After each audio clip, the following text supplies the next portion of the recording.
Okay. Good morning.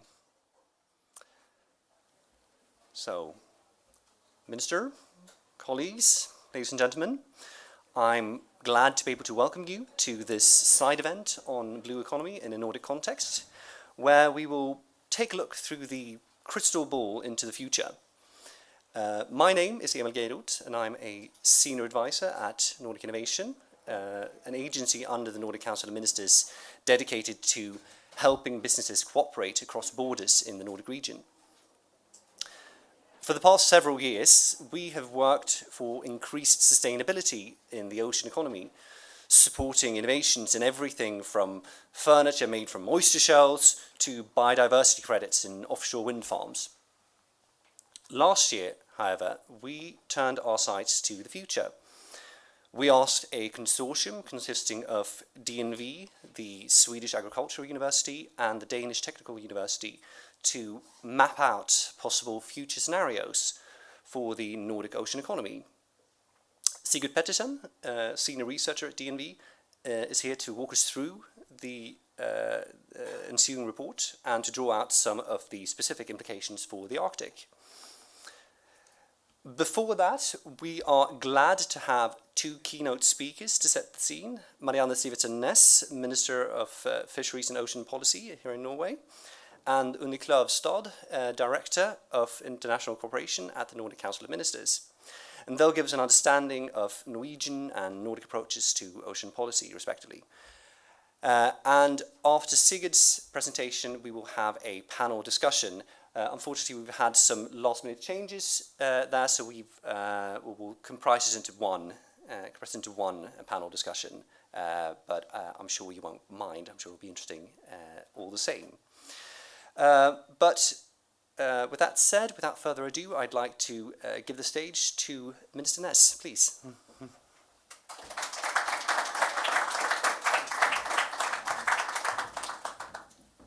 Thank you so much. Ladies and gentlemen, dear friends of the ocean, it is a truly pleasure to be here today.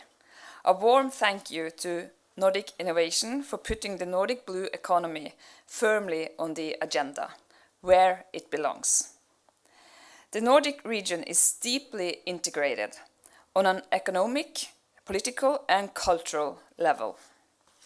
But nowhere is the integration more evident than in the ocean. Here, we are bound together by shared ecosystems, shared responsibilities, and shared opportunities. And this is especially true in the Arctic. For Norway, the Arctic is a strategic priority. That priority is rooted in geography, in our ocean areas, in our neighborhood, and above in the people who live and work in the north. Last year, we launched both our national security strategy and our High North strategy. Together, they set a clear direction, strengthening our engagement in the Arctic in close cooperation with allies and partners, including our Nordic neighbors. A sustainable, strong and resilient Arctic has never been more important than it is today. Norway will continue to be a strong and committed voice for sustainable ocean management and for a thriving blue economy in the Arctic, across the Nordics and globally. Ocean science is our compass. It is the foundation of sustainable ocean management, and it is a top priority for Norway. Science guides our decisions. It enables trust, and it allows us to manage complexity in a responsible way. Earlier today, I hosted a roundtable on ocean data based on a report commissioned by my ministry. The message was clear.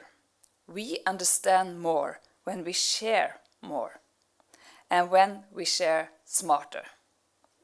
Initiatives such as Nordic Oceans 2050, together with the many efforts represented in this room, are essential. because we face real dilemmas between industrial ambition, environmental protection, security, and societal needs. Our task is not to avoid these dilemmas, but to solve them and to create genuine win-win solutions. And we do have bold ambitions for our marine industries. We need to harvest more food from the ocean to strengthen global food security. We need more energy from the ocean to power the green transition.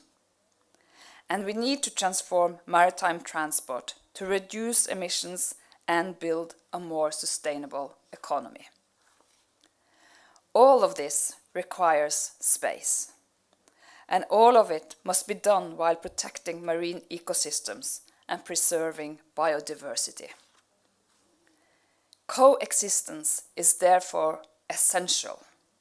Norway's Ocean Industry Plan provides important direction, establishing clear principles to ensure coexistence throughout entire value chains and life cycles. This work continues in the Forum for Coexistence at Sea, a platform that brings together ministries, science, and industry.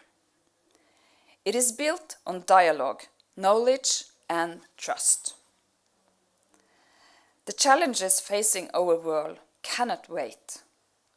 Global crises are accelerating, and they demand responses that are not only fast, but wise, collaborative, and deeply informed. To secure a sustainable future, we must unite knowledge, technology, and innovation. We must build new synergies across industries. We must safeguard marine ecosystems while creating long-term value for generations to come. This moment calls for decisive, informed choices. Choices that make true coexistence possible between industries, across borders, and with the natural environments we depend on. The urgency is real. The responsibility is ours, and the time to act is now. This is not the easy path, but it is absolutely within our reach, with science, with collaboration, and with trust. Norway stands ready to work with our Nordic partners to build an ocean economy that is not only sustainable, but thriving, resilient, and just. Together, we can make the blue economy not just sustainable, but truly transformative. Thank you so much for your attention.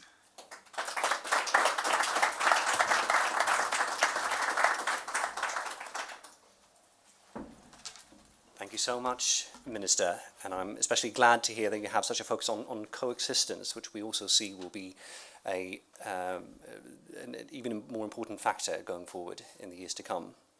I'd like now to turn over the floor to Unni Klavstad, Director of International Cooperation at the Nordic Council of Ministers. Unni, please. Thank you so much, Emil, and good morning, everyone. Minister, dear colleagues, thank you for bringing us together here to Nordic Innovation and for your consistent work in the blue economy area. I think that is a work that benefits the whole Nordic Council of Ministers' work and collaboration in the blue economy space. Last year, the Nordic Council of Ministers participated for the first time in UN Ocean Conference. And for the first time, the Nordic ministers presented a joint commitment where they highlighted the role of aquatic food for both ocean health and human health. In this commitment, the Nordic countries reaffirmed their support for research and innovation in this field, and they also committed to working with relevant stakeholders at both regional and national and international, if I can add, level to advance sustainable aquatic food systems. This participation and this commitment was a very clear and concrete follow-up of the ambition of the Nordic prime ministers when they, in 2022, declared that, and I quote from their declaration, that the Nordics have considerable innovative strength in advancing a sustainable ocean economy and a green transition that is also inclusive and fair. By coordinating our efforts, the Nordic countries can make a real difference and provide inspiration for other regions. This is a fairly bold ambition from the Nordic prime ministers, but I think we all think this is right, and it has definitely provided a guiding light for the work within the Nordic Council of Ministers since it was adopted in 2022. The blue economy, as we have heard, has a big regional impact in the Nordic countries, and not the least here in the Arctic. And even if the economic importance of fisheries, aquaculture, offshore energy and shipping differ between the Nordic countries, we all depend in some way on the ocean and the blue economy. And I'm sure that Sigurd will come back to this when he presents the DNV report. This is the backdrop also for the engagement in ocean-related issues in the Nordic Council of Ministers. Ocean issues is a cross-sectoral priority across the organization, and I would like to highlight 3 areas here today. First, our work with and through national partners like the Danish Environmental Protection Agency and the Norwegian Ministry of Environment and Climate focuses on the practical restoration of our waters. Through our ambitious program, the Ocean, Nature and Biodiversity in the Nordic Council of Ministers, we support projects on marine spatial planning and pollution. By harmonizing how we map our seabeds and track marine litter, we create a common language for the Nordic seas. This prevents conflict between industries and ensures that the blue growth does not come at the cost of healthy marine ecosystems and biodiversity conservation obligations. In this regard, I would like to draw your attention to a brand new tool, Nordic Spatial, that was launched just very recently, which is a free map tool for data sharing and cross-border collaboration in marine spatial planning. Moving forward, our attention will turn more towards identifying which needs and opportunities can be supported through existing digital solutions. The projects can help map how existing data and planning processes can be better coordinated across national borders. Second, the goal of the Nordic Council Ministers' cooperation on fisheries and aquaculture is to contribute to a greener, more competitive and more resilient fisheries and aquaculture in the Nordic region. Through 2 open calls annually, it focuses on support for management and research-based projects for a sustainable fisheries and aquaculture sector, economically, socially and environmentally. One example is projects identifying structural barriers to a thriving fisheries sector, addressing challenges related to the generational change. And we know throughout the Nordic countries that generational change is an important aspect of all the sort of primary sectors, not just fisheries and aquaculture, but also agriculture and the food production sector in general. But in the fisheries sector in particular, there has been a focus on prices of fishing quotas and vessels, which makes it challenging for young people to start up. As we look towards 2030 and beyond, our work is increasingly focused on the green transition. This means looking for synergies, just like the minister just explained. And we are also, in our work, focusing on multi-use scenarios where, for instance, low trophic aquaculture, like seaweed and mussels farming, can be co-located with offshore wind farms. This is not only to maximize our use of marine space, but also contributes to natural water restoration, among other things. Third, the Arctic is an integral part of the Nordic, and as such, the Arctic is also a very cross-cutting issue in our cooperation. ranging from digitalization to health and programs focusing on children and youth to energy and research. I want to bring up a couple of examples.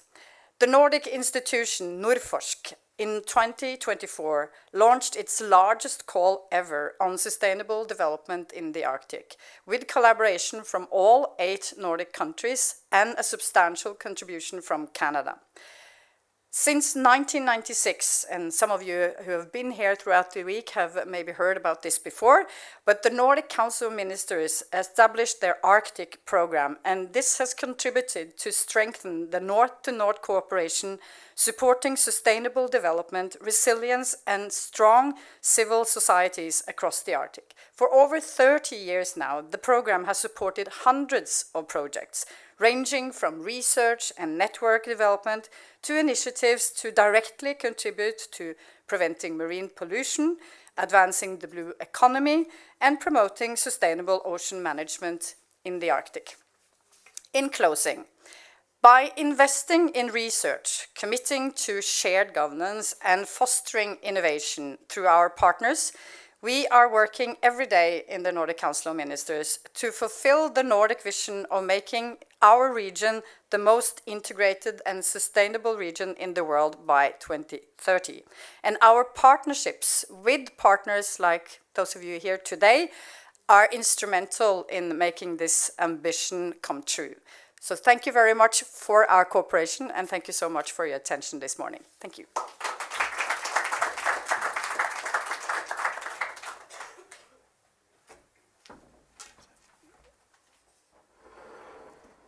Hey. Thank you so much, Uni.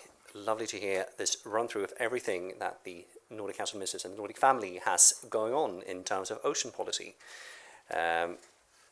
Always great to hear. Now, I'd like to welcome to the stage, and also I should mention that we have the Nordic Arctic 30 years cooperation. So it's the anniversary that we have this year. Now, I'd like to welcome Sigurd to the stage, who will tell you all about the report, Nordic Oceans 2050, that was published at the end of last year, and is the sort of reason why we are here today as well. So, Sigurd, please.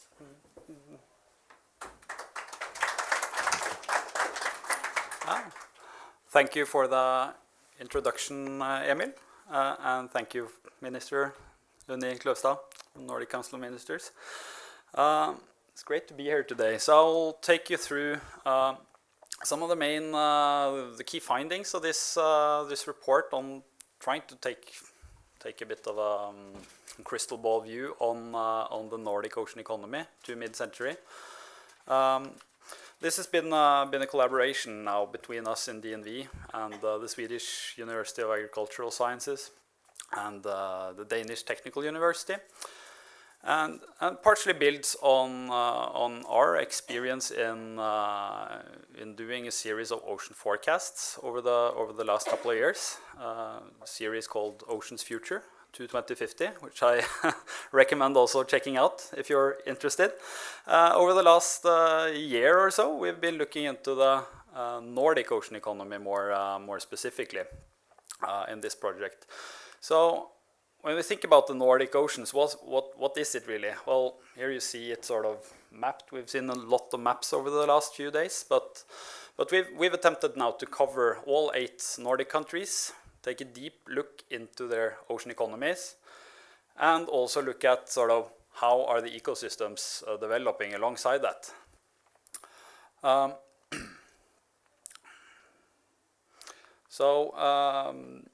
When it comes to taking the long-term view, we've tried now mapping out what would be the plausible pathways for the Nordic ocean economy to 2050. When it comes to primarily the economic contributions, but also try to really understand what are the implications for the status of the ecosystems. Because a lot of what we do in the ocean economically, of course, depends on us having thriving ecosystems, fisheries, aquaculture, tourism, and so on. This, of course, is meant to also give input and advice to the Nordic collaboration as to where should we sort of focus our innovation efforts. I'll tell you a little bit about our key findings before diving into the results of the report and also giving a few examples from the Arctic regions. I think these 4 messages really stand for the Nordics as a whole. Well, first of all, we've learned that it's actually surprisingly diverse, the Nordic countries, especially what we do in the ocean. We tend to think of the Nordic countries as quite like culturally similar in some sense. When it comes to the ocean economy, we are very different in how much we depend on the ocean and how much we make use of it. So I think also some of that indicates that there are certain collaboration opportunities here that really would improve the resilience of the entire system. Secondly, we see, of course, the risk landscape of the world is developing fast. A few years back, all the talk was about the green transition. Now that's really secondary to geopolitics, right? We've seen that over the last couple of days as well. We argue that the Nordic region and the Nordic blue economy really has to identify what are the future-proof strategies. What are the actions that we can do as a region that sort of makes sense across a wide variety of futures. Third, to the point about sustainability, we heard sustainable blue economy. Of course, that requires that we reconcile ecological integrity with economic ambition. News this morning was also that I think the fish stocks in Nordic waters have approximately halved over the last 12 years. And that really indicates that, well, in the short term, it makes sense to probably lower fishing in order to secure the viability for the longer term. And finally, I think potential for leading in the ocean economy. We have three main points to make there. It's digital, it's circular, and it's cross-sector. So how can we leverage digital competencies? How can we become more circular in what we do? And how can we ensure that learnings from one sector in the ocean can actually be transferred to others? So building on the point of the Nordic diversity first, here you see some key characteristics of the Nordic countries, all 8 of them. We have Norway. We're of course in Norway now. We have complete value chains, complete clusters in several of basically all of the important verticals in the ocean economy. Big in offshore energy, of course, seafood, shipping, and we rank first on the OECD ranking of the gross value added by country if you look at the ocean. Similar, Denmark also, very important, very strong clusters in several of these sectors. Finland, really strong in maritime, Arctic capabilities. Of course, that's a geographically determined, close to Russia, with sea transport basically extremely important, and icing in the winter. Sweden, quite small ocean footprint, but really a strong actor in innovation, in technology development. I mean, are there any other 10 million people countries who make their own fighter jets? Probably not. So strong on things that are on the side of the sort of ocean economy, but still extremely important as a driving force on innovation technology. Now we have 4 smaller entities in the Nordics, of course Iceland, Faroe Islands, Greenland, and Åland. And all of those really highlight what's a big challenge. We are extremely dependent on seafood in these localities. Fisheries and aquaculture are a big share of the economies, and tourism is growing fast. So we can also take a brief look at what this looks like in terms of numbers. I pulled out here from the sort of overviews of national accounts, blue economy overviews on that. And we see basically that even though we exclude oil and gas and tourism, we have Norway and Denmark in the lead in terms of the overall value added created through the ocean economy. Whereas Finland, Sweden, quite small, but the fact that we even see Greenland and the Faroes on this slide is evidence that, of course, they're really dependent on seafood, and seafood is a big source of revenue for them. If we break this down also by sector, you also see fishing and aquaculture sort of almost on par with maritime transport a few years back. Fish processing also important, ports, shipbuilding, offshore wind. Excluded oil and gas from this picture and tourism for two reasons. So oil and gas, of course, would be really a really big one, would basically dwarf all the others. And secondly, tourism, that's an area where it's really hard to like properly define what should be counted towards the blue economy. How important is the ocean for the tourism sector? That's not an obvious question to answer. But something that calls for I would say more insights. So looking at this quite diverse picture, I think some pointers to how we can improve resilience by taking by properly building on cross-border collaboration is the fact that we have these complete ocean value chains in several of the countries in the Nordics. We have all the smaller ones, complete seafood value chains. Norway and Denmark, really strong on shipping, energy, and seafood. And that's a real strength that we have these clusters.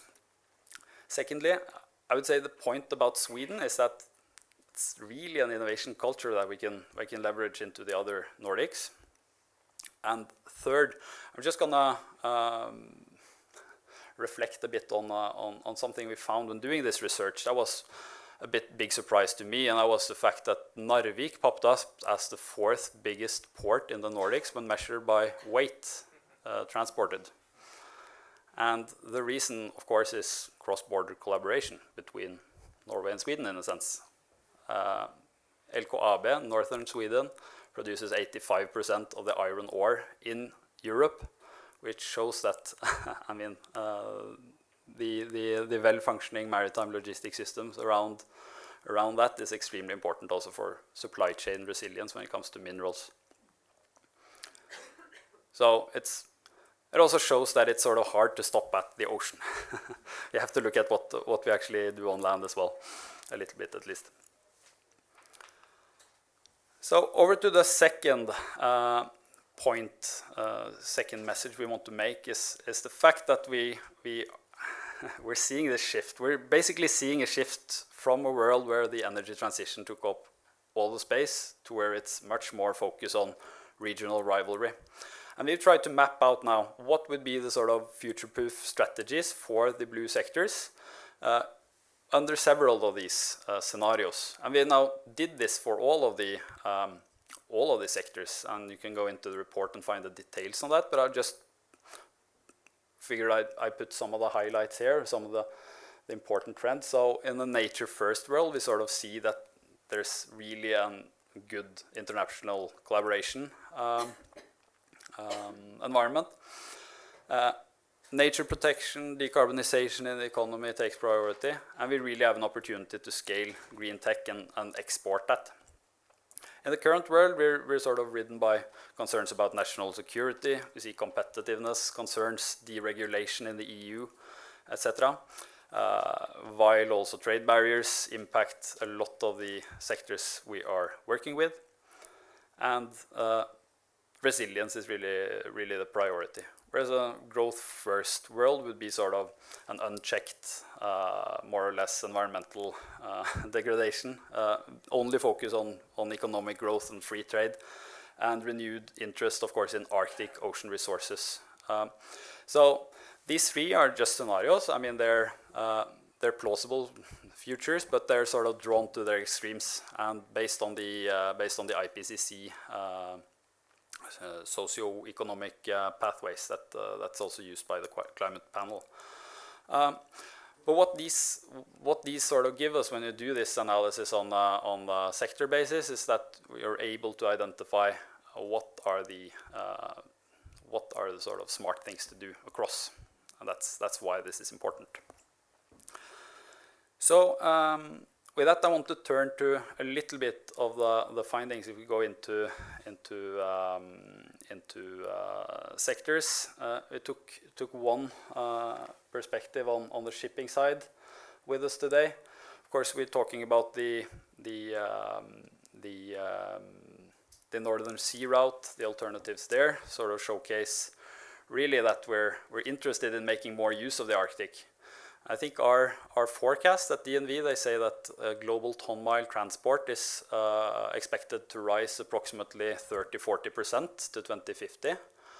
And I mean, if you can open up here, your ton-mile is gonna reduce. So on a global scale, you actually might argue that Arctic shipping, of course, from the point of view of emissions, you might have lower emissions because we can send more of the ships through here. Cheaper transport, less emissions, but of course that comes with huge challenges in the form of course, lack of infrastructure, need to build up capacity for emergency preparedness in the north, etc. So that already shows that there are trade-offs here to handle all the time. Secondly, when it comes to Greenland, we've heard a lot of talk about Greenland over the last few days. Of course, that's also very, very important to look at what are the trends there. So we actually have found that is really the fastest growing cruise market in the Nordics. Huge boom in tourism in Greenland. Fast growth, people want to see the icebergs. Of course, that comes with several potential issues, but also with opportunity. So first is what do we do with increased environmental impact of shipping up there? Second is what if there's an accident? So you sort of need there both to leverage our capabilities in green shipping. How can we actually make that work in a context such as Greenland? Probably a way different, way harder question than imposing zero emission regulations in for instance, Norwegian fjords. What do we do in terms of emergency preparedness? And third, does really cruise tourism benefit positively the local environment or the local communities up there? That's also a question. I would say also that cruise and the development of the exploration cruise industry is also a huge opportunity for the maritime industry, where we've seen Norwegian ship owners, for instance, really getting into this market as a sort of one option to move away from oil and gas support vessels. So there's all these considerations that we need to take into consideration and weigh. Here you see it broken down by month, so it's still quite short season, tripled over the last 10 years, and you can only guess where. I mean, we didn't break this down by demography, but you can probably guess who's accountable for the growth after 2020. It's basically American tourism driving this boom. So fascinating.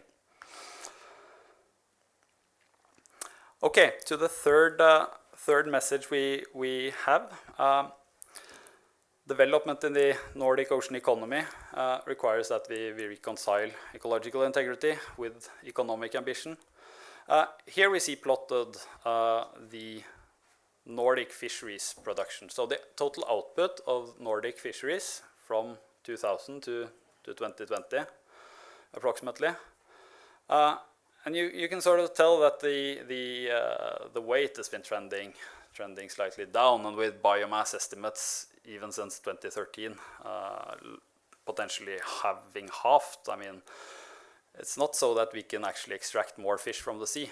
So I think we should flip perhaps the perspective there a little bit over to how can we make more of the resources that we already extract from the sea. So of course, one option to actually increase the seafood consumption and so on, that would be aquaculture. That's the obvious solution. If we think about fisheries as one standalone activity, I think the best way of the way forward here would be basically to say, what can we do in terms of extracting more value from the catch we already have, and the catch that may very well be declining. So then we're talking processing, we're talking value-added products based on things that currently go to waste, so byproducts, to use cuttings for new value-added products such as pharmaceuticals, cosmetics, and so on. And I'm sure we'll get back to that during the panel discussion. It's an extremely fascinating topic. I think the final sectoral insight we'll have today is on shipbuilding. So that's part of the sort of maritime cluster in the Nordics that's been really where we can really tell that it's sort of a vulnerable part of the cluster, so to speak, where it's quite difficult to compete with China and with Asia on shipbuilding. So this has been an industry that's been sort of on the decline. If you look at the tonnage output of the Nordic region for a long time, today it's basically just Norway and Finland that retains a viable ship building industry. That's through offshore in Norway, and it's through cruise and icebreakers in Finland. But it's important that we have these robust systems that really cover the entire value chain. In order for us to be strong in maritime, I think it's important that we are able to sort of retain this. And if you look to the Arctic, once again, I think one development that has been quite fascinating to follow is the sort of role of the Finnish industry in that respect, where we see that we come from an extremely strong position where actually most of the global icebreaker fleet was actually designed in Finland. More than half of it was built in Finland, and they have the 4th biggest fleet in the world after Russia, Canada, and the US.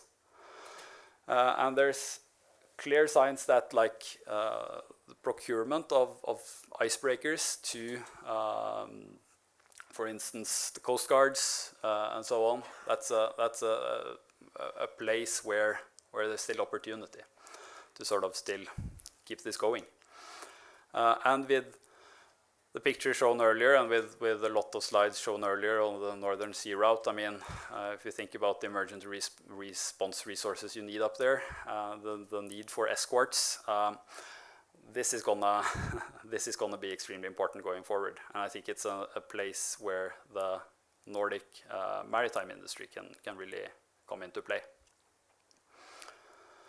So to bring this all home, I think we didn't go that much into digitalization, but we had a few pointers to circularity, and we've shown a few examples of cross-sector knowledge transfers. But here you basically see the breakdown of how we handle this in reports. So we have essentially done this scenario analysis now for these 6 sectors. We've considered fisheries and aquaculture, offshore energy, maritime, tourism, and emerging markets, new industries that are being talked a lot about, but that aren't really matured yet. And then we've looked into the marine ecosystems.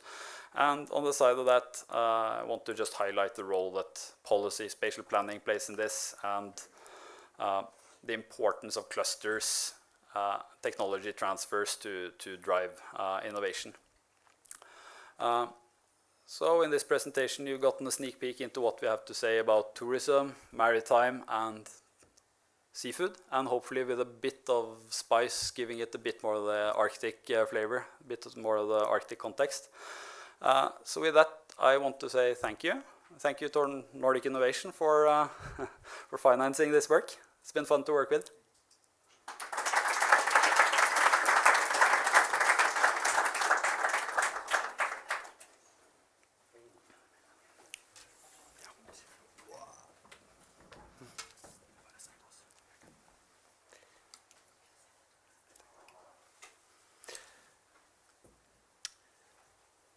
Okay, thank you very much, Sigurd, for that very thorough presentation of the report. And I do hope that you will navigate to our website and read the report for yourselves, because I do think it has a lot of food for thought that can be useful in lots of different settings and sectors.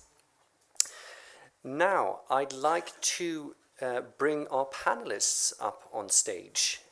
We have a wonderful panel comprised of 4 people here. So we have Sigurd, who'll join us as well. And then we've got Benedikt Gregorsi from the Iceland Ocean Cluster. We have Sigrid Stokke-Nielsen from the Center for the Ocean and the Arctic, and Øyvind Berg from the Norwegian Institute of Marine Research. So please join me in welcoming them to the stage.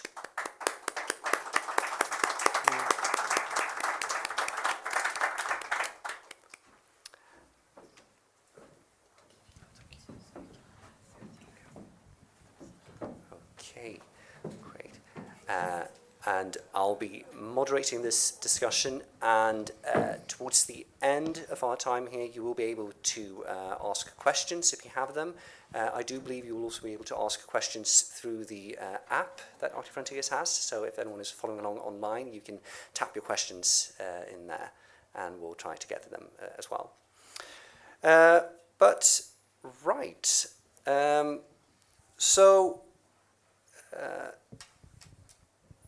We got as I said, a very thorough run-through of the future scenarios that we might be seeing in terms of the ocean economy. But of course, we are coming on the end of a very eventful month. Do you think that month has changed the future, Sigurd? Are we in a worse position than we were a month ago? I think if you look at these 3 scenarios that I drew as sort of a triangle, you're sort of moving maybe a little bit more towards regional rivalry world, but you're still like bouncing around in the middle there, but maybe a bit towards that extreme. Yeah. Sigrid, I know that you look at a lot of these issues in your work. What's your take on this? And perhaps you could give us an insight as well into how the Center for the Ocean and Arctic works sort of in general. Sure. So we're a center based here in Tromsø at UIT. We work a lot on the coexistence between people, industry, and nature. And I'm pausing after people because that's kind of I feel like is a missing piece that we haven't really talked too much about here, because we are moving in a direction and in a world maybe where trust is really under pressure. We've heard it from the minister, we've heard it mentioned a lot of times, but what does actually trust mean? And trust is a prerequisite for coexistence. And in our work, for example, right now we are producing a report on the status of cooperation and coexistence that we are looking through surveys and interviews with actors. And what we are seeing is that it takes a lot of time to build trust. I think trust is part of the Nordic gold. And it requires more than rules and frameworks. It requires relationships between people. So we work on relationships between industry, people, and nature across all the ocean-based sectors. So yeah, I'm not sure if I really answered your question, but yeah. Yeah. So, but if you were to look into your crystal ball in keeping the past month of developments in mind. What are you seeing? Are you worried? I see that we are under some sort of systemic threat. Like our systems are under pressure. That's our natural system, our political systems, human systems. So we are really under pressure. Everything has to happen quicker. Technological developments are happening faster, making forecasting a lot more difficult. And talking to, we talk to industry and regulators and people, and I see it's really hard to balance the interests. Like I'm really not envying any ministers or any regulators trying to come up like, how do you actually balance interests? Like, are we gonna move the green transition forward, or are we protecting the seabed from plumes? We don't know or the oceans from plumes. We don't know what are gonna do. So it's really hard. And kind of what my takeaway, or like crystal balling, I think what we need to focus on is the trust between people, like making sure, because it's going to be so hard to make these decisions, and we're going to make mistakes. So if we stop trusting each other and stop trusting our good intentions, I think we'll lose something. So just remember humanity and people, not centering things around humans or like how do you measure value? So I'm gonna ask Sigurd afterwards to talk about like how does industry look in terms of how many workplaces, you know, that people enjoy do these part of industry actually create? Like how do you measure value for people? Like not just GDP output, but it's like how do you, like I live in Finnmark, right? We're struggling with people, you know, the demographic challenges. People are leaving there and getting older, and what kind of industries do not just create like strategic advantages for, say, Norway or Europe, but strategic advantages for us as human beings living there, and that might be like meaningful work and fun and, you know, things like that. So I feel like looking into, I'm hoping for more focus on like the day-to-day and close relations between people and how to foster them. I think that's at least something I find comfort in all of this very turbulent times. So bring it closer to the ground, so to speak, rather from this very top-down look that we sometimes have. And obviously you mentioned trust there, and trust is also often sort of spoken of as the sort of Nordic gold mine, that we have such high levels of trust in our societies. So I suppose we'll have to work hard to maintain that. But speaking of sort of creating real value through economic activity, Benedict, you're an innovation project manager at Iceland Ocean Cluster. You work a lot with sort of helping companies come together and create value. Do you want to talk a bit about what you do and how you approach this? Yes, thank you so much, Emil. So I work for the Iceland Ocean Cluster, and basically the flagship program that we are working with is called 100% Fish, which really focuses on utilizing every single part of the fish itself. But we are also a cluster, so bringing all of those actors together, both from the fisheries industry, but also the innovators that can solve some of the biggest challenges that the fisheries industry is facing. And I think in our work as well, trust is really essential. And what we are really seeing that across the Nordics, we are facing many of the same challenges. And I think even though this is a challenge, this also provides us with an opportunity. Because by sharing best practices and good ideas, we can really think globally, but act locally. So by sharing great practices, we can actually solve the challenges. Although something is, in my opinion, is really essential, and this is multidisciplinary collaboration and also establishing missions. And Iceland's 100% Fish mission is basically driving innovation in many aspects. Certainly. I mean, you brought up, Sigurd, or in the report brings up the importance of knowledge transfers and cross-sectoral transfers, which is what you were talking about here, Benedict, and how we can sort of leverage that for the future. So I think that's very important. Øyvind, how do you see the opportunities for leveraging those transfers in a way that's also positive for the environment? First, we brought up the importance of trust here. One important megatrend is globally the trust in science is deteriorating in large part of the Western world. It's very frightening. We saw a lot of it in the pandemic. We see a lot of it in the climate change. And let's say, I'm so woke, I believe that viruses exist and that climate change is real. But the trust, we are not that much under pressure here. To make it fair, we see lack of trust in some things, but let's face it, no member of government, present government, is in the Epstein files in any of the Nordic countries. There are good people there. There is no reason to have disbelief on that issues. So the belief that our policies should be based on knowledge is still valid. And I think that is a very important thing when we design our future and think about how the future could be. We can disagree on value-based thing, and that's perfectly fair. We should do that in a democracy. But we should not disagree about what are the facts, what are the underlying facts here. So we can produce data, like the report Sigurd mentioned, that this is actually facts. This is some things that we can use to make good decisions. And then our values will change, and we might disagree on how we can do it, but still we have some common ground, which is essential. There are many of technologies that are developing that can increase the possibility to live along the coastlines, to utilize the sea in a good way, in such a way that we don't destroy the nature. But of course, harvesting nature, that's essentially why we exist in this country. so we have always done that, but we can do it in a wise way, as long as we agree on what is the facts here. What are the facts? What is the common ground? Right. But just a follow-up question, do you think it is possible to balance what we call ocean wealth with ocean health? Do you think it's possible to balance this growth that we want with the health that we need in our marine ecosystems? Provided we're careful, yes. For instance, the cod quotas are going down right now. The good thing in that picture is that we agree that we take down the quotas because there is some biological facts out there we cannot neglect.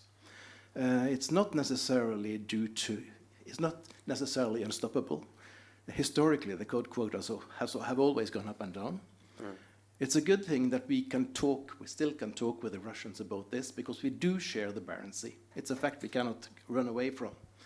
I understood from the foreign minister and the prime minister speeches that we have been under some kind of pressure there, because not everyone in Europe understands that we actually have to talk with the Russians about this. But it's essential that we do it in order to take care of this treasure that is the Barents Sea. The North Sea has been in a worse condition, and that's partly a climate thing. Because the most important animal in our waters is not the cod, it's the Calanus finnmarkius, rødvåte, the fundament of the food chains that are important for us. And then essentially, the bottom line, due to climate change, there is less Calanus finnmarkius in the North Sea, but more in the Barents Sea than before. That has softened the challenges in the Barents Sea, but it has added to the challenges that we see in the North Sea. And I think of course there are other planktonic organisms coming in, but they're not so good as food for the cod and the other important fish stocks in terms of when do they grow. So the climatic changes are present. They possess a challenge for the fisheries and even more for aquaculture. Although I think that we have good data to say that it's easier to mitigate those changes in aquaculture, because we can do technological changes that could increase our resilience to the climate change in case of aquaculture. We have to move the farms, change the species we farm, or have closed farms with the manipulated environment. Whereas the fish stocks migrate and are in some cases decimated and replaced with less valuable fish stocks. And that's very hard to do something with.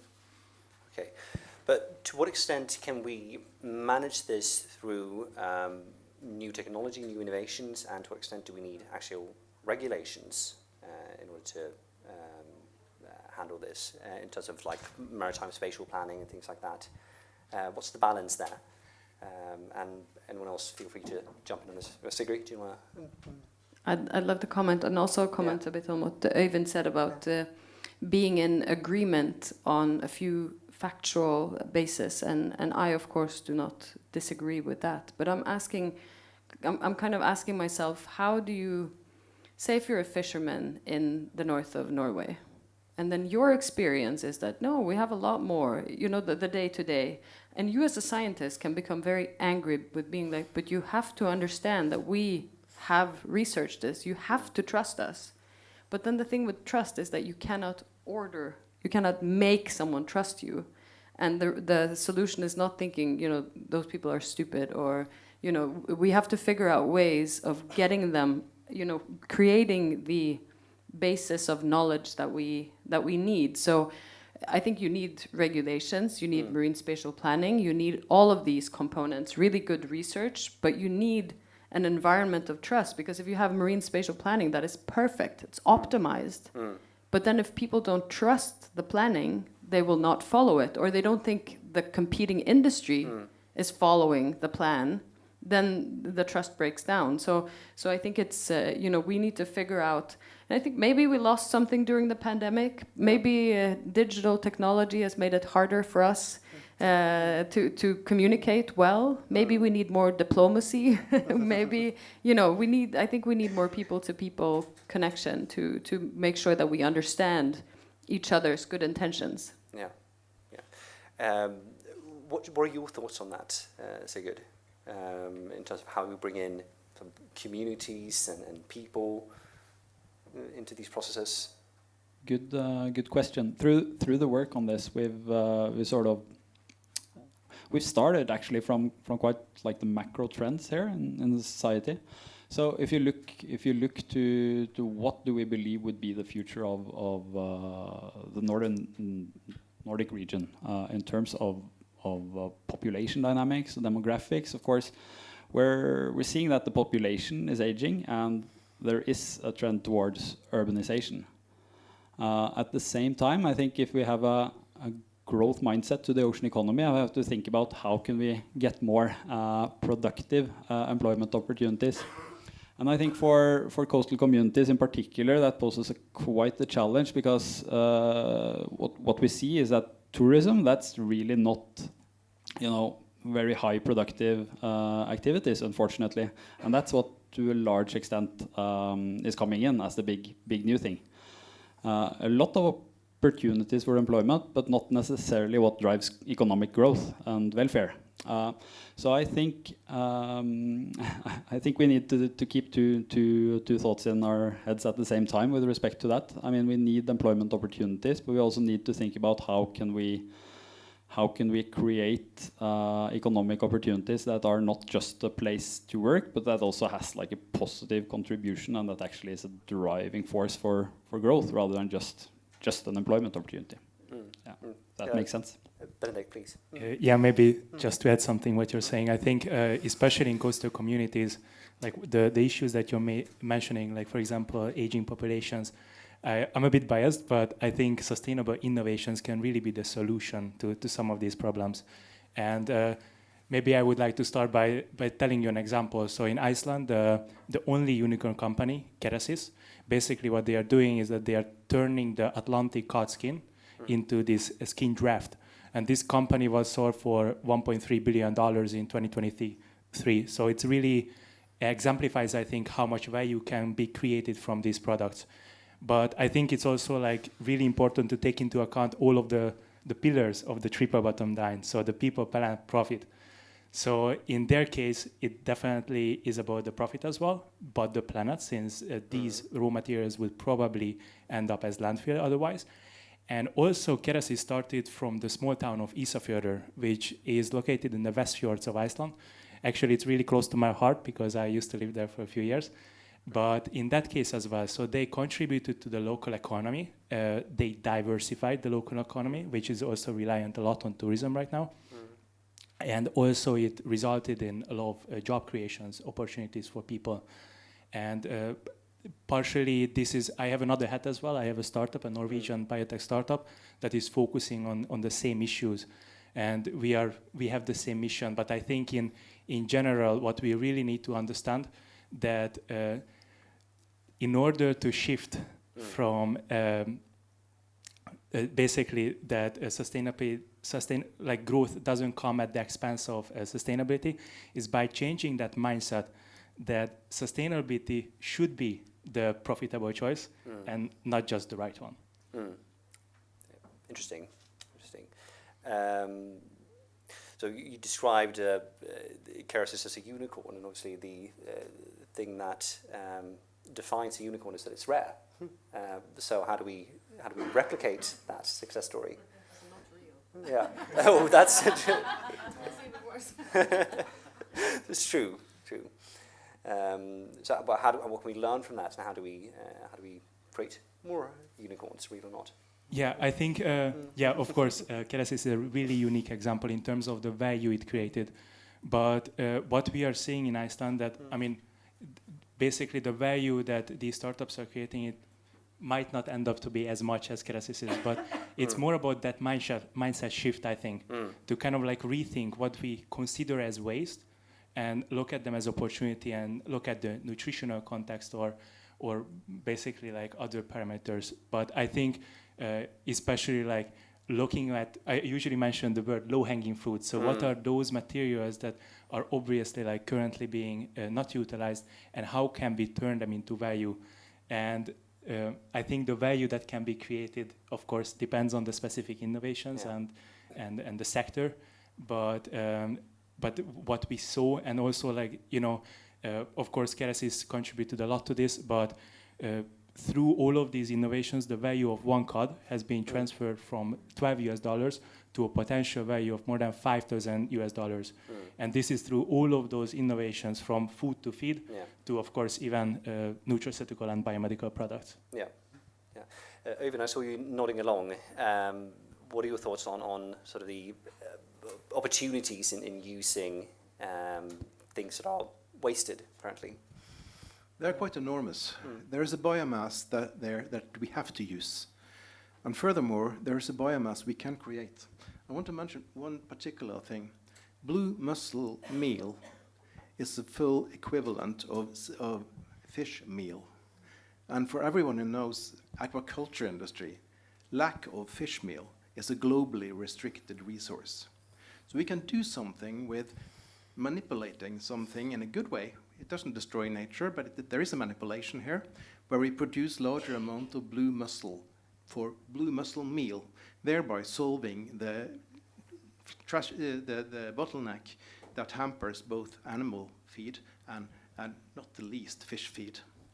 There are also some very important developments regarding kelp production in the world. You have to look at the Faroes here. The Faroes are really big in kelp production. It grows extremely well there. Especially one of the companies is quite impressive. I think there is a capital inflow into those projects, but the biological potential at least is there. One key result from the Olamur project, which I coordinate, it's that on the east side of Denmark, that is the Baltic side, the kelp doesn't grow very well. On the west side, however, it grows beautifully. We have operating a site near the German island of Helgoland, and also along the Jutland coast to the north to Hornsrev in Denmark. The growth is very good, and the same would be the case along the West Norwegian coast. I don't have much data going further north than the Vestland fylke right now, but we do operate kelp production in a restoration manner in Finnmark. And two places. One is Melkøya, to restore the kelp forest there. The other one is på Sangafjorden, to restore the kelp forest there, which was actually destroyed by sea urchins. The result is that it's very easy to grow kelp in large quanta there. One thing is that you produce a large amount of biomass to the kelp, but there is another thing you do. They provide ecosystem services. The kelp forest is where the little fish survive through the early dangerous life stages. And of course, that's why we are so fond of those kelp forests.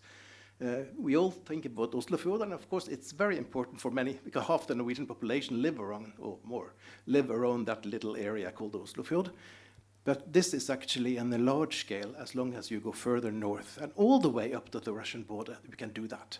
So we can produce those low trophic organisms, thereby changing the environment to, actually we're changing it towards a more natural state, where we can actually also get some good effects on the fish stocks, etc. Yeah. Sigurd, I saw you wanted to comment here. I wanted to comment a little bit on the aquafeed story, because I think that's a really good example of where our scenarios can actually be used to identify a good strategy. Because if you think about the feed supply chains, I mean, feed in salmon aquaculture, what is it? 90% of the CO2 emission, and 60% roughly of the operating cost. So hugely important input factor to salmon aquaculture. And if you look at the supply chain, of course, it's fish meal, fish oil, but it's also quite a lot of crops that are imported from, let's say, soy and these types of products. So if you can sort of replace that, that's a strategy that makes sense both in a sort of natural prioritizing nature sense, but it also makes sense in the sense of supply chain resilience. So becoming less dependent on Brazilian soy or fish meal from Peru. So sort of decoupling a little bit from sort of the global drivers in the food market and the food market competition. It's also, of course, the competition between feed ingredients for feed versus for food. So there's a lot to draw on there, I think. Yeah. Sigrid, what are your thoughts on this? I was just thinking of the regional rivalry scenario, and if you think about like security, preparedness, sovereignty, which we have realized has become on the thing that we talk about again, but also the resilience in case of a crisis situation. If you look at the aquaculture industry, they're based out of tiny little fjords in Finnmark, for example. And if you were able to, do some good on several ways, like say you plant or you use some what do they call it, like clams, like multi-trophic production, but doing it locally, because I think the value that you can create from the kelp, for example, it's not just for the codfish, but for people living in the areas that can again take their boats out and fish their dinner, And I think it's a fascinating way of starting to think about what is value creation, and how do you create value for people, because at least in the sense of the northern part of the Arctic, it's if really the regional rivalry thing speeds up, we need to make sure that we have our basis for our sovereignty claims, which is people living in these areas, and that will be the basis for sovereignty claims also of ocean space and all of these massive resources that we have. So by focusing on employment or good lives locally, you can also create security for your investments, and looking at it all in a holistic perspective. So trying to figure out ways of being maybe making the supply chains safer by producing more feed locally, for example, and at the same time producing ecosystem services both for nature. Humans were also part of nature, but we tend to be a bit different.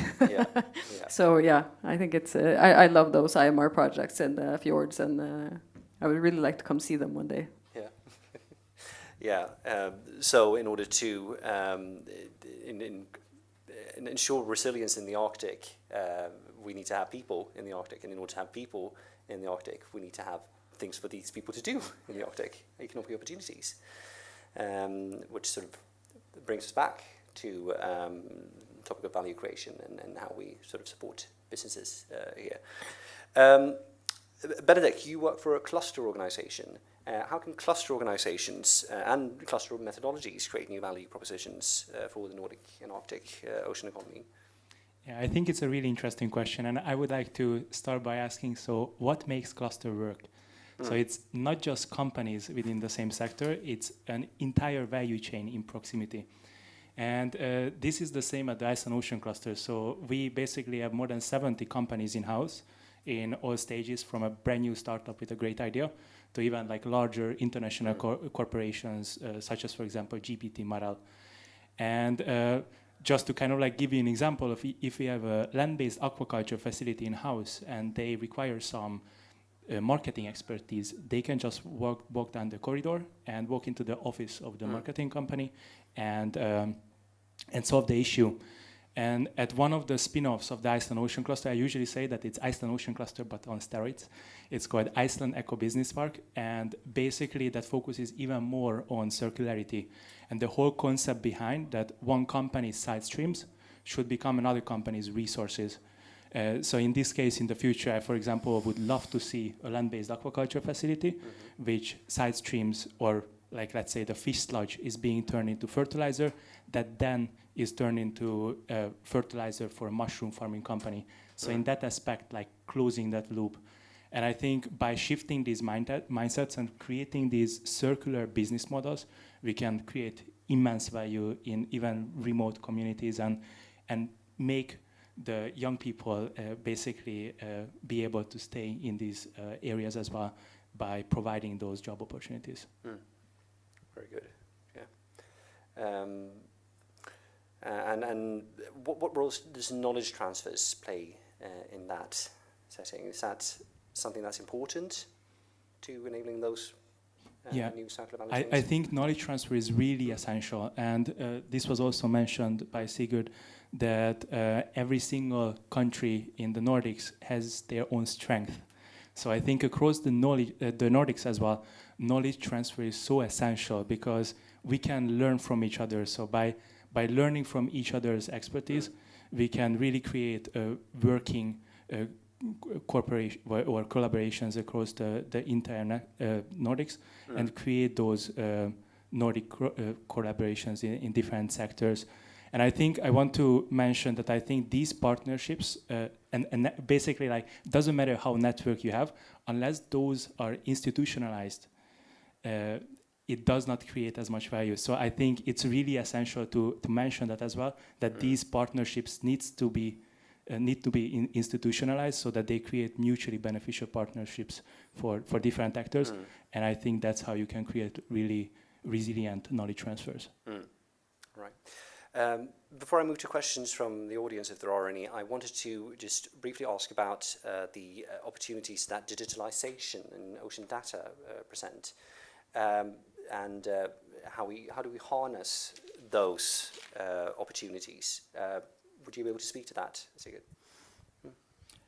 Yeah, I think ocean data. Yeah, there's a lot happening there. So we're drowning in data. We heard that a few times over the last few days. I think it should be about more than just getting more ocean data into the system, but more about how can we really build the decision support systems on top of the data we are collecting, and sharing data. I mean, we heard about this round table earlier in the morning where we were discussing sharing of data. What are the barriers there?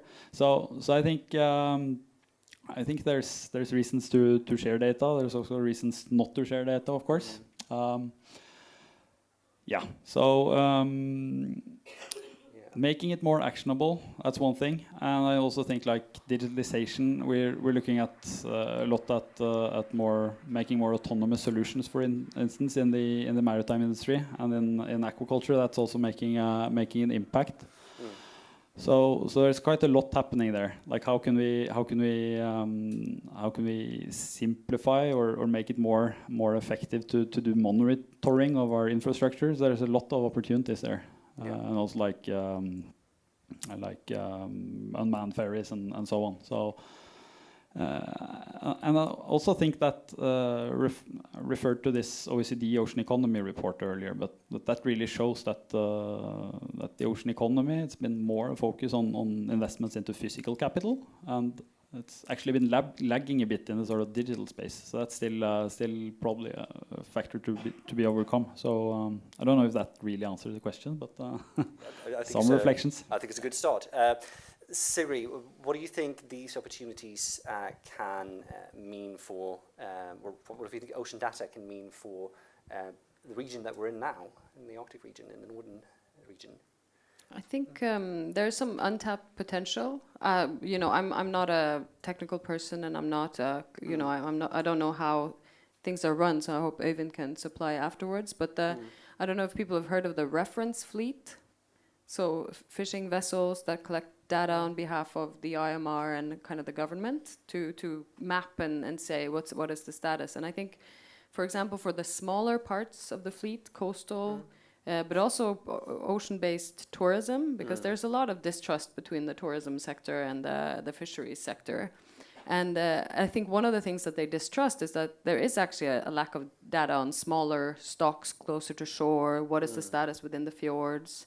So if you could use the fleets and maybe also, bring them together for a big dinner, or, have them hang out a bit so that they actually talk to each other and they discuss the findings or how many fish they've, on their sensors, if you can attach some of those on the vessels. I think there's some untapped potential of it being that you both can get to know the more coastal, like close to coast status of the ocean, and then also create trust through providing that data, so it's not just like, no, this is not what I'm seeing, like this is completely, it was warmer before or colder, you know, things that people say, but isn't accurate. So helping them to create the accuracy, but bringing it in themselves. Yeah. Can you help me? I might, even though computers is a thing that I'm struggling to follow that field. But it's a kind of, very interesting things are happening. This year's Sprat cruises along the western Norwegian fjords was done with a drone going first. Actually, an unmanned drone operated from an office in Bergen. And then afterwards, a vessel, one of our small vessels, came back and did samples on selected places. So you can actually follow the fish stocks with a drone, and then you can pinpoint where the larger and much more expensive vessels are going. So interesting things are happening there. And by this reference fleet, actually taking them out for a dinner, that's a part of the strategy, and that has been for a long time. It helps. And I should also, Sigurd, we should also say in our Marco project, a good finding there is that the fishermen's organizations are good stakeholders. So they might have fights themselves, and God knows they have.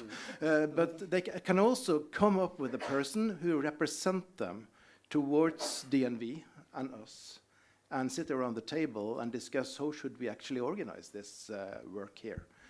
So getting good elected personnel from those groups of people are important. When it comes to data sharing, I have one thing I should mention. And then a tragic thing happened last week there when AquaCloud suddenly went bankrupt. And that was a very good initiative on sharing data, not without major technical problems. And unfortunately, the business model wasn't very good. So it collapsed. But remember, the fish farming industry operates in a commons. They operate in waters which belongs to us all.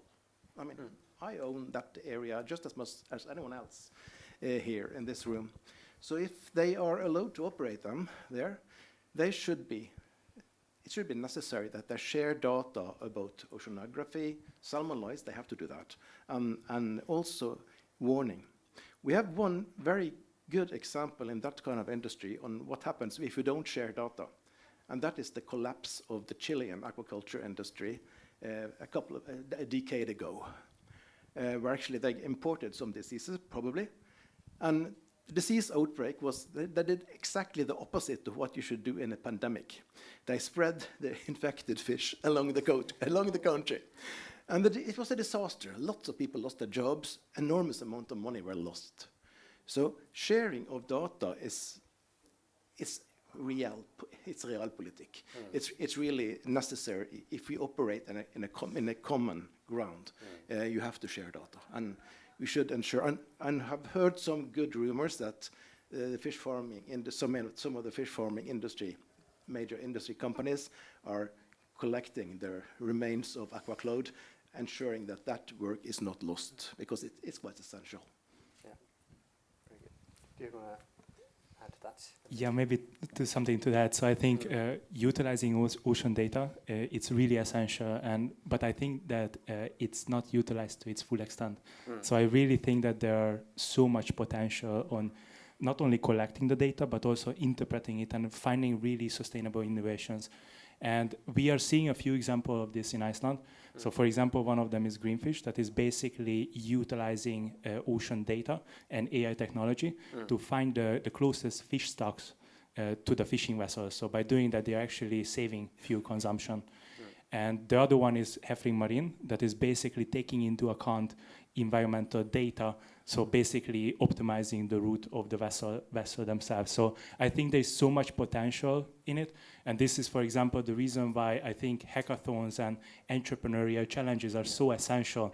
So to involve all of those students and people interested and experts to come up innovative ways how to utilize this ocean data that actually benefits the environment, and we make those incremental changes that in the long term make a huge impact for the environment. Thank you.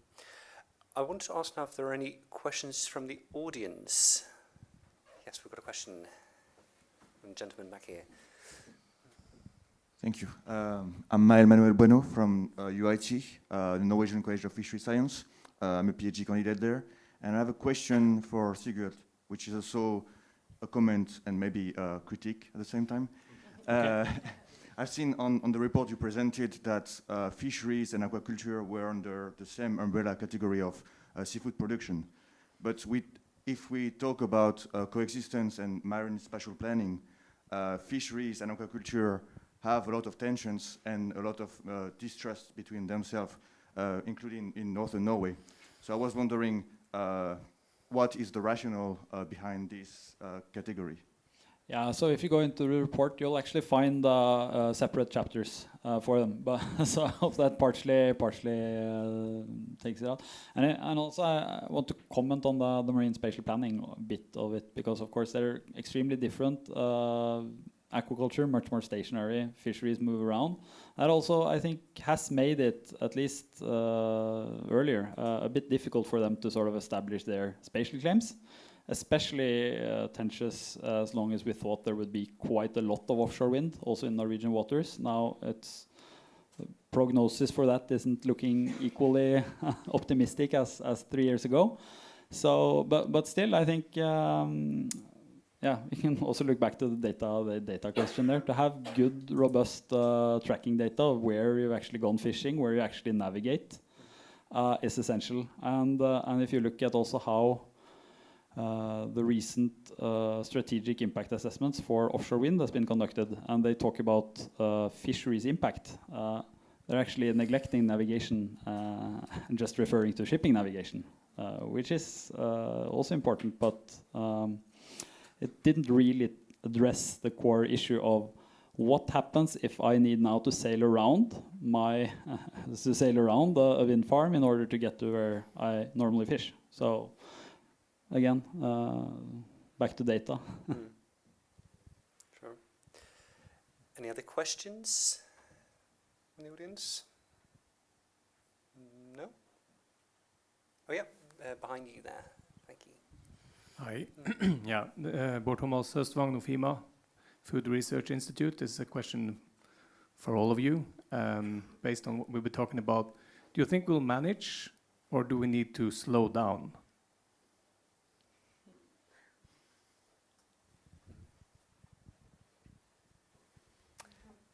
Can we manage to do, or do we need to slow down? Yeah. I don't know. I'll be singing to the same song or whatever the saying is, but it's. I heard someone say yesterday that innovation moves at the speed of trust, or processes move at the speed of trust. So I think if we see that trust is lagging, then maybe that means that speed should follow. But I'm again happy that I'm not a politician who has to make the decisions, or the owner of a big company who's deciding how to invest my funds. It's a challenging time, and I think we need to help each other out to make good decisions. It's a question for markets and for values, political values, really. If we want to have people living along the coastline, we have to be optimistic, and we have to share that there are possibilities here.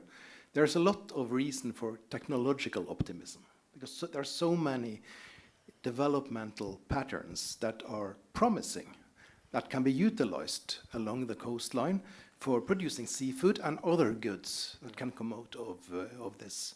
So it's really up to what values do we have. Do we prioritize a development, or do we prioritize the more identity policy things that are driving something? We saw a recent crackdown in the, I'm not a member of the Socialist Party, I'm elsewhere in the politics, but I have friends there. I realized that it was the people from Finnmark, SV, who actually turned around that party in the question about Melkøya. And I'm quite sure, observing them, that they did so out of knowledge. They were very keen for, it's a major industrial achievement in the Finnmark county. Nothing can replace it. And they're also, energy is very important.